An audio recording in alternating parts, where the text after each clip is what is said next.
नमस्कार, आप capital TV Uttar Pradesh देख रहे हैं। मैं हूं आपके साथ समीक्षा तिवारी। आपने लव जिहाद सुना होगा, आपने थूक जिहाद सुना होगा। अब एक और नया जिहाद सुनिए, लैंड जिहाद। जी हां, यूपी में आदिवासियों की जमीनों पर कब्जा कर एक मुस्लिम व्यक्ति अपने साथ बाकी मुस्लिम समुदायों को बसा रहा है। इसे लैंड जिहाद का नाम दिया जा रहा है। यहाँ आदिवासियों की जमीन हड़पने के लिए अलग अलग तरह के हथकंडे अपनाए जा रहे हैं। कहीं आदिवासी महिलाओं से शादी करने के बाद उनके नाम से जमीन खरीदकर मुसलमानों को बसाया जा रहा है। कहीं जमीन तो आदिवासियों के नाम ही है, लेकिन उस पर कब्जे मुसलमानों के हैं। यूपी में ऐसे कितने मामले हैं, इसका अंदाजा केवल इस बात से लगाया जा सकता है कि अकेले सोनभद्र जिले में अब तक 100 से ज्यादा केसेस सामने आ चुके हैं। प्रशासन इनकी जांच कर रहा है। क्या यूपी में आदिवासियों की जमीन को हड़पा जा रहा है? इसके तरीके क्या क्या है और ये लोग आखिर है कौन? इन सवालों के जवाब हम तलाशेंगे अपने स्पेशल स्टोरी में। लैंड जिहाद के लिए बनाए क्राइम पैटर्न। सोनभद्र में ऐसे मामलों की संख्या सबसे ज्यादा पाई गई है। खासकर 50 किलोमीटर दूर स्थित दुद्धी कस्बे में और इसके आसपास के गांवों में आदिवासी समुदाय की जमीनों पर कब्जे से जुड़े कई मामले सामने आए हैं। इन घटनाओं का केंद्र दुद्धी क्षेत्र को माना जा रहा है, जहां बीते कुछ सालों में जनसंख्या और जमीन की मलकियत के फॉर्म में बदलाव देखने को मिला है। स्थानीय लोगों के मुताबिक लगभग 20 साल पहले दुद्धी कस्बे में मुस्लिम समुदाय के करीब 60 परिवार ही रहते थे।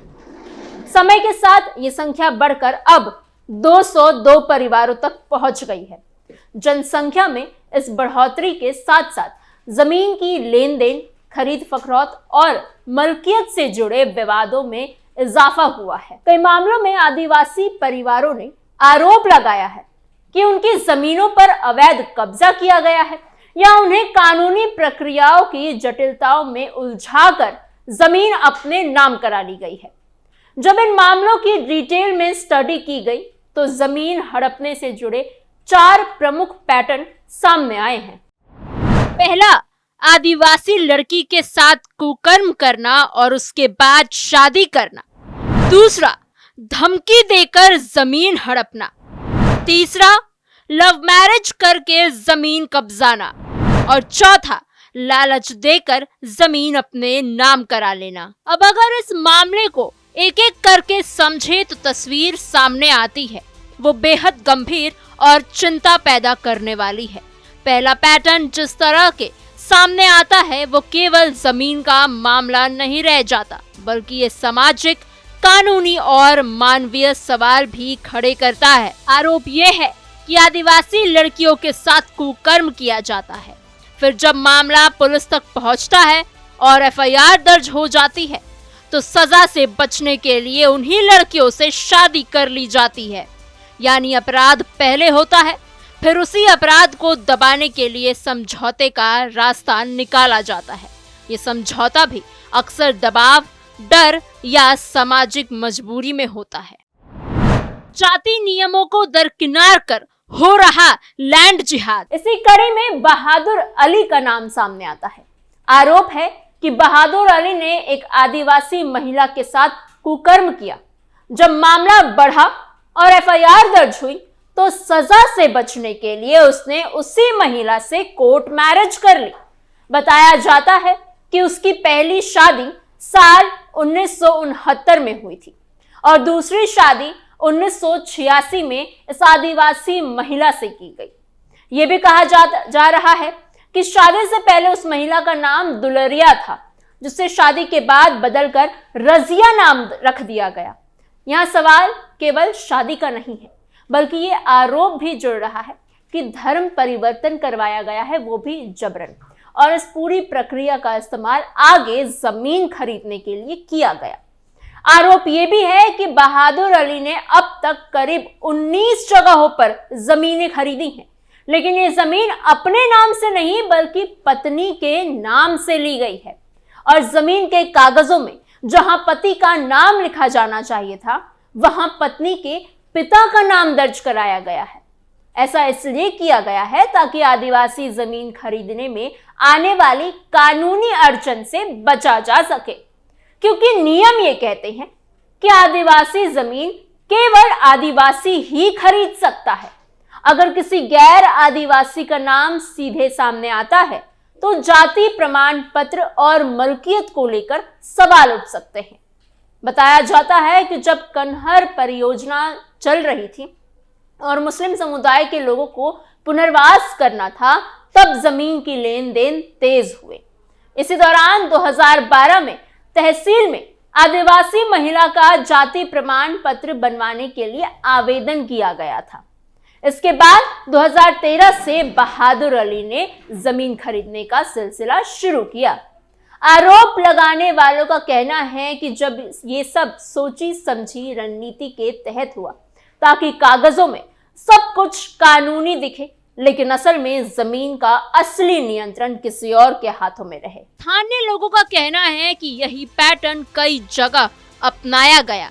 पहले किसी आदिवासी परिवार की बेटी से शादी की जाती है, फिर उसके नाम पर जमीन ली जाती है, फिर उस पर बसने वाले लोग भले ही कोई और हो, लेकिन कागजों में नाम आदिवासी महिला का ही रहता है।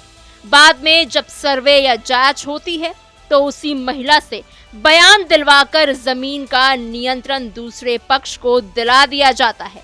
यानी कागज और जमीन के असली मालिक में फर्क बना रहता है। सुंदरी गांव से विस्थापित होकर बघाड़ू गांव में बसने वाले कुछ परिवारों के बारे में भी यही कहा जाता है कि उनकी जमीनें किसी न किसी आदिवासी के नाम से ली गई। जब सर्वे हुआ तो बाद में ट्रांसफर की प्रक्रिया पूरी कर ली गई। जिन लोगों ने जमीन ली उन्हें पहले से भरोसा था कि जब भी मौका आएगा बयान दिलवाकर जमीन अपने नाम करा लेंगे। ये सब अगर सच है तो ये केवल एक दो मामले नहीं बल्कि एक संगठित तरीका लगता है। कुछ महीने पहले एक आदिवासी महिला ने FIR दर्ज करवाई थी। उसमें आरोप लगाया गया था कि उसे धमकी दी गई कि इस्लाम कबूल कर निकाह कर लो, नहीं तो जान से मार देंगे। इस मामले में भी मुख्य आरोपी के तौर पर बहादुर अली का ही नाम सामने आया।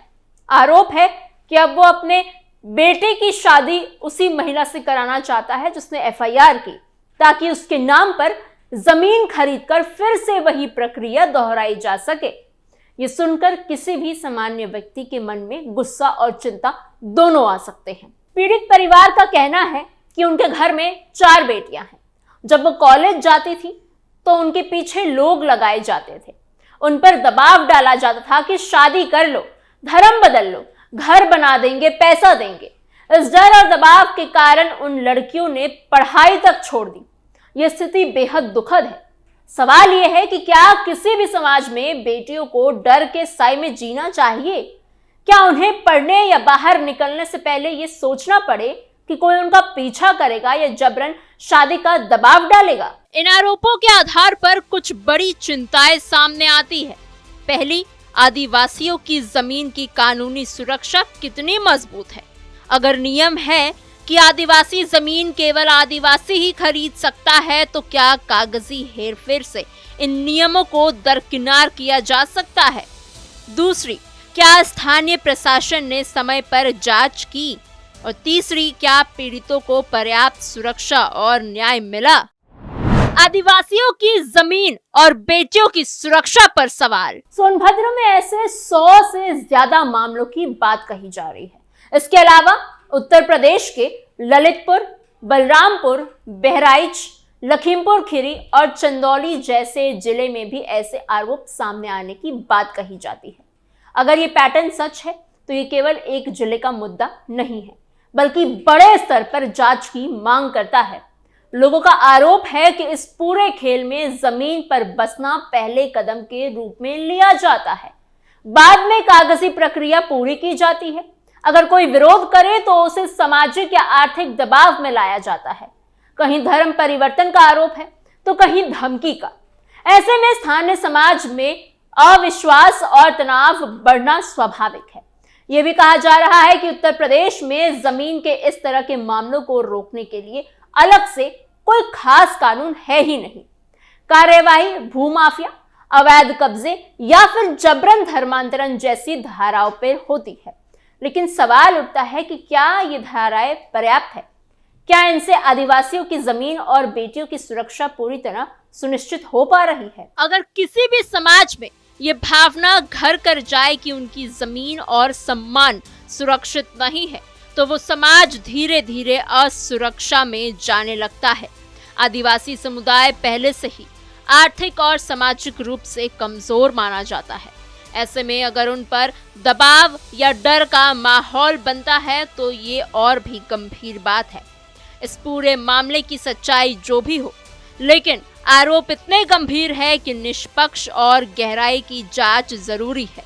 अगर कहीं भी कानून का दुरुपयोग हुआ है तो दोषियों को सख्त सजा मिलनी चाहिए। अगर किसी निर्दोष को गलत तरीके से फंसाया गया है तो उसे भी न्याय मिलना चाहिए। सबसे जरूरी है कि आदिवासी महिलाओं और परिवारों को सुरक्षा का भरोसा मिलना चाहिए। समाज तभी मजबूत बनता है जब कानून सबके लिए बराबर हो और किसी को डर में ना जीना पड़े। जमीन केवल संपत्ति नहीं होती, वो पहचान, इतिहास और भविष्य से जुड़ी होती है। अगर किसी भी समुदाय को लगे कि उनकी जमीन योजनाबद्ध तरीके से छीनी जा रही है तो ये केवल कानूनी नहीं बल्कि सामाजिक संकट बन जाता है। अंत में सबसे बड़ा सवाल यही है कि क्या हम ऐसे माहौल बना रहे हैं जहां हर बेटी बिना डर के पढ़ सके, हर परिवार अपनी जमीन पर सुरक्षित रह सके और हर विवाद का समाधान कानून और न्याय के रास्ते से ही हो?